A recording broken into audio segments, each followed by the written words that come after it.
మా ఊర్లో అందరూ ట్రస్ట్ మీ అందరూ పండగ చేసుకుంటున్నారు. అందరూ పండగ వాతావరణంతో కొత్త బట్టలతో అందరూ బాగున్నారు. బట్ రోడ్డు పక్క నుంచి వెళ్తుంటే ఒకే ఒక్క తాత మాత్రం ఏదో దిగాలుగా కూర్చుని చుట్ట తాగుతూ ఒక చోట కూర్చుని అలానే ఉన్నాడు అనమాట దిగాలుగా. తాత ఇదేం పంట? కంద. మనం వండుకునే కంద, కూర వండుకునే కంద.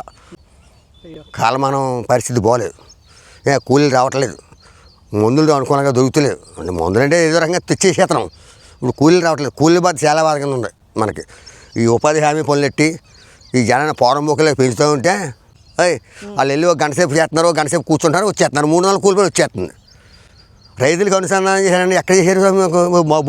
బోధులు వేయాలి, తీసుకెళ్ళి వేయించుకోమన్నారు. వాళ్ళు వస్తున్నారా? రావట్లే. 2 లక్షల కౌలు, పెట్టుబడి, దున్నుతాలు, కలుపులు, మందులు ఇవన్నీ చాలా ఉన్నాయి స్వామి. రైతు బాధ. వ్యవసాయం చేయడానికి ఏ లోను లేదు స్వామి. వ్యవసాయం చేయడానికి ఏమైనా లోన్ ఉందా? రుణమాఫీలు ఇవన్నీ ఉన్నాయి కదా. ఏది ఎవరికి ఇచ్చేసేపు చెప్పండి స్వామి. ఏదో అమ్మ కూడా అన్నారు, అదన్నారు, ఇదన్నారు. ఎవరికైనా పడినప్పటికి మా బతులు ఇంతేక. ఎక్కడ వేసారో గొంగలంటే అక్కడే ఉన్నాను. రైతుకి అసలు ఏమీ లేదండి. అసలు రుణమాఫీ అనేది కానీ అది కానీ ఇది అని. అరటి తోటలు పడిపోతే పంటకే అదని ఇదని రుణమాఫీ అని ఇచ్చేవారు.